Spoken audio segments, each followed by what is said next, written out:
गांव को वो छोड़कर गए। उस गांव का नाम है कुलधरा, जिसे कि एक श्रापित गांव माना जाता है। कौन कौन से कारण थे उस गांव के श्रापित होने के और क्या ऐसा राज आज भी उस गांव में दफन है, आज मैं उन कारणों पर रोशनी डालने की कोशिश करूंगा। तो पिछले लगभग 200 सालों से कुलधरा वीरान पड़ा है। जो कभी एक सारी सुविधाओं से लैस हंसता खेलता गांव था, वो आज बंजर पड़ा है और आज सिर्फ एक टूरिस्ट प्लेस बनकर रह गया है। हिंदुस्तान में जो सबसे डरावनी या भूतिया जगह है, उनमें कुलधरा का नाम दूसरे नंबर पे आता है। वहाँ के लोकल निवासियों का कहना है कि उस गांव में भूत प्रेत का साया है। रात को उस गांव से कभी किसी बच्चे की रोने की तो कभी औरतों के चूड़ियों की खनकने की आवाज़ आती है। कई लोग ये बताते हैं कि जब वो अपनी गाड़ी से वहाँ घूमने गए और उसके बाद जब वापस लौटे तो उन्हें अपनी गाड़ियों के शीशों पर बच्चों के पंजों के निशान मिले। राजस्थान सरकार ने उस गांव के चारों तरफ 2 किलोमीटर की दूरी पे एक बाउंड्री बना दी है और एक बड़ा सा गेट भी बनवा दिया है। अब कोई भी वहां दिन में तो घूमने जा सकता है, पर सूरज ढलते ही आपको वहां से जाने के लिए कह दिया जाएगा। शाम को 4 बजे के बाद आप वहां बिल्कुल नहीं रुक सकते और यहाँ तक कि रात में वहां पर कोई गार्ड भी नहीं रुकता। अगर इतिहासकारों की बात करें तो वो भी इस बात को सच मानते हैं जिस तरह से ये गांव एक रात में खाली हो गया। हालांकि भूत प्रेत वाली बातों को वो नकार देते हैं। राजस्थान के जैसलमेर शहर, जिसे कि गोल्डन सिटी भी कहा जाता है, बहुत ही खूबसूरत शहर है और वहाँ की हर चीज़, चाहे वो मकान हो, दुकान हो या कोई और इमारत या वहाँ का मशहूर किला, सभी चीज़ें आपको वहाँ गोल्डन येलो कलर में मिलेगी। जैसे ही सुबह की पहली किरण जैसलमेर पे पड़ती है, पूरा शहर सोने की तरह चमकने लगता है। इसलिए जैसलमेर को सोने का शहर भी कहा जाता है। जैसलमेर से महज 18 किलोमीटर की दूरी पे ये कुलधरा गांव बसा हुआ है और जैसलमेर से कुलधरा का सफ़र बड़ा ही वीरान सा है। पूरा रोड आपको सुनसान मिलेगा। आपको बड़ी ही मुश्किल से 5-6 किलोमीटर बाद आपकी गाड़ी के अलावा कोई और दूसरी गाड़ी दिखेगी। जब आप वहां पहुंचेंगे तो गेट से एंट्री करते ही आपको कुछ अजीब सा महसूस होगा। ऐसा लगेगा जैसे कि मानो किसी दूसरी दुनिया में आ गए हो और अचानक से तापमान में गिरावट आने लगेगी। अगर आप गर्मियों की दोपहर में भी वहां जाएंगे तो आपको गर्मी का एहसास नहीं होगा। वहां पर घूमने गए लोग बताते हैं कि कई बार उन्हें ऐसा एहसास होता है जैसे किसी ने उनके कंधे पर हाथ रखा हो, पर वहां कोई नहीं होता। ऐसा लगता है मानो कुछ औरतें वहां बैठकर हंसी ठिठोली कर रही हो और लोगों के चहलकदमी की आवाज़ अक्सर वहां आती रहती है।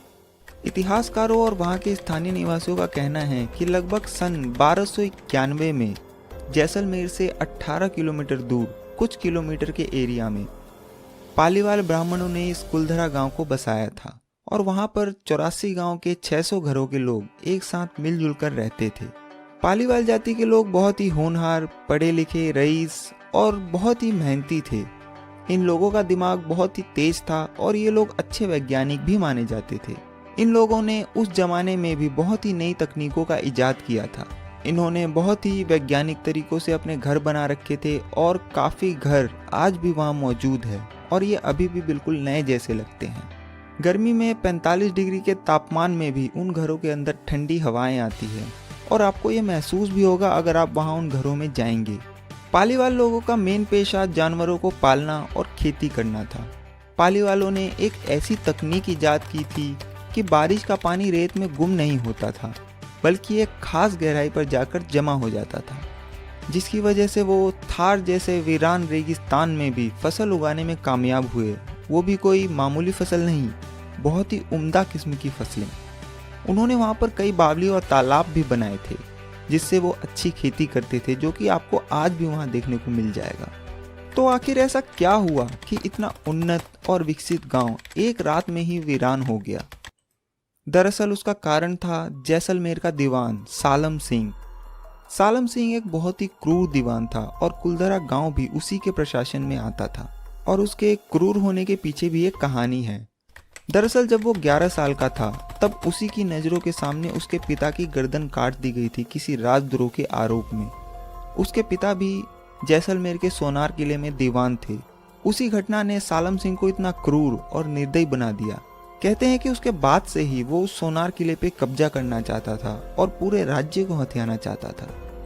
उसने सोनार किले से कुछ कदमों की दूरी पर ही अपना भी महल बनवाया और उसने उसकी ऊंचाई सोनार किले से भी ऊंची करवा दी। पर वहाँ के राजा को ये बात पसंद नहीं आई कि उसके महल से ऊंचा उसके दीवान का महल हो। तो राजा ने सालम सिंह के महल के ऊपर की 2 मंजिलों को तुड़वा दिया। सालम सिंह कद काठी में किसी हैवान से कम नहीं था और उसके कपड़े आज भी वहाँ मौजूद है। एक बार हमारे मशहूर अभिनेता अमिताभ बच्चन भी वहाँ घूमने गए और उन्होंने सालम सिंह के कपड़ों के सामने अपनी तस्वीर खिंचवाई, तो वो भी उन कपड़ों के सामने किसी बच्चे जैसे लग रहे थे। सालम सिंह औरतों में भी बहुत बदनाम था। औरतें उसका नाम सुनकर भी कांप जाती थी। कोई भी औरत उसके महल की परछाई से भी होकर नहीं गुजरना चाहती थी। एक बार सालम सिंह कुलधरा गांव का दौरा कर रहा था, तो अचानक उसकी नज़र वहां के पुजारी की बेटी पर पड़ी और उसकी नीयत खराब हो गई। उस लड़की को पाने के लिए उसने बहुत कोशिश की और अलग अलग तरह के लगान लगाए ताकि पालीवाल ब्राह्मण उसके सामने झुके और वो अपनी मंशा पूरी कर सके। पर पालीवाल ब्राह्मण बहुत ही उन्नत और रईस थे और इस वजह से उसकी ये चाल कामयाब नहीं हो पाई। यहाँ तक कि उसने उस लड़की को कई बार उठवाने की कोशिश भी की, पर वो उसमें भी कामयाब नहीं हो पाया। आखिरकार जब उसे कोई कामयाबी हासिल नहीं हुई और उस लड़की को पाने की चाहत उसके मन में इतनी बढ़ गई थी कि उसने सीधा उस गांव में संदेश भिजवा डाला कि अगले पूर्णमासी की रात तक उस लड़की को सालम सिंह की हवेली पर पहुंचा दो, वरना अगले दिन वो अपने सैनिकों के साथ उस गांव पर हमला कर देगा। ये सुनकर पालीवाल लोग बहुत परेशान हो गए। उन्हें समझ में नहीं आ रहा था कि अब क्या करें, क्योंकि पूर्णमासी की रात आने में बस कुछ ही दिन का वक्त रह गया था। हर आदमी अपने अपने तरीके से सुझाव दे रहा था, पर इसके लिए उनके पास वक्त नहीं था। उसके बाद गांव में पंचायत बुलाने का फैसला हुआ और उसी दिन सारे 84 गांव के लोग एक मंदिर में इकट्ठा हुए। उसके बाद अलग अलग लोगों से राय ली गई। किसी ने कहा कि हम साथ मिलकर इसके खिलाफ लड़ेंगे, पर वो कुछ हजार लोग इतनी बड़ी सेना का सामना नहीं कर सकते थे। किसी ने कहा कि वो परिवार वहाँ से चला जाए, पर सालम सिंह के जुल्म के किस्से बहुत ही मशहूर थे और उन्हें पता था कि अगर ये लोग चले गए तो वो बाकी बचे लोगों पर इतना जुल्म करेगा कि वो लोग उसे बर्दाश्त नहीं कर पाएंगे। अंत में सभी 84 गांव के लोगों ने एक मत से फैसला लिया कि वो सभी एक साथ उस गांव को छोड़कर वहां से खामोशी से चले जाएंगे। उनका कहना था कि हम अपनी इज्जत का सौदा नहीं करेंगे, चाहे कुछ भी हो जाए। और शायद यही फ़र्क था उस टाइम के लोगों में और आज के लोगों में। वो सारे लोग जिस तरह से एक लड़की की इज्जत को बचाने के लिए एक साथ आए, ये अपने आप में एक मिसाल है। और आजकल के लोगों को सिर्फ अपने आप से मतलब रहता है, चाहे उसके पड़ोसी के साथ ही कुछ गलत क्यों ना हो रहा हो, उससे उसे कोई फ़र्क नहीं पड़ता। और शायद यही चीज़ उन लोगों में नहीं थी। खैर, ये तो हुई इंसानियत की बात। अब आते हैं कहानी पे।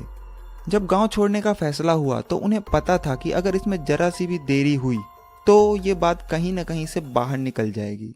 तब उसी रात उन लोगों ने गांव को छोड़ने का फैसला किया और लोगों से कहा गया कि अपने साथ सिर्फ सबसे ज़रूरी और कीमती सामान लो और चलो। उसके बाद लोगों ने जल्दी जल्दी में अपने ज़रूरी और कीमती सामान को उठाया और बाकी सामान जैसे पड़ा था वैसे ही छोड़कर चल दिए। किसी के बर्तन जैसे थे वैसे ही पड़े हैं, किसी ने अगर कपड़े सुखा रखे हैं तो वो वैसे ही पड़े हैं, किसी ने चूल्हे में जलती आग को वैसे ही छोड़कर और अपने उस हंसते खेलते गांव को छोड़कर कतार में एक साथ उसी रात खामोशी से निकल गए। और जाते जाते उस गांव को एक श्राप दिया कि आज के बाद ये गांव कभी नहीं बस पाएगा और जो यहाँ बसने की कोशिश करेगा उसका कभी अच्छा नहीं होगा।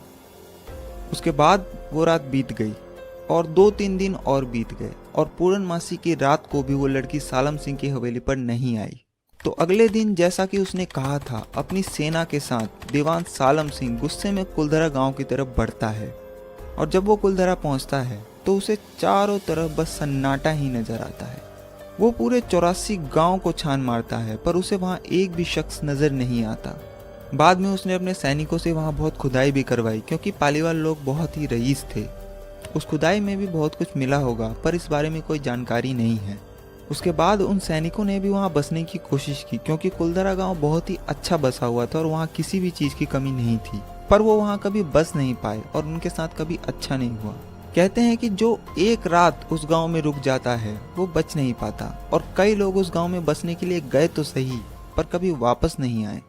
2013 में पैरानॉर्मल सोसाइटी के लोग भी वहां गए थे इस भूत प्रेत और आत्माओं की पड़ताल करने। उनके पास एक डिवाइस होता है जो कि नेगेटिव एनर्जी की पहचान करता है। तो उन्होंने भी अपनी रिपोर्ट में वहां पर नेगेटिव एनर्जी होने की बात को माना और कुछ तो कैद हुआ था उनके डिवाइस में।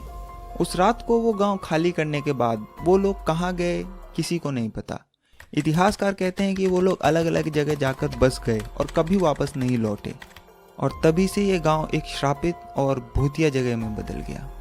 अगर आप कभी जैसलमेर जाएं तो कुलधरा जरूर घूमने जाएं, आपको खुद ये सब चीजें महसूस होंगी। अभी तक चैनल को सब्सक्राइब नहीं किया है तो भाई जिसने भी अभी तक चैनल को सब्सक्राइब नहीं किया है तो अभी सब्सक्राइब कर लो, साथ में बेल आइकन को ऑल पर सेलेक्ट जरूर कर लेना। तो मिलते हैं एक और नई इंटरेस्टिंग वीडियो के साथ, तब तक के लिए बाय।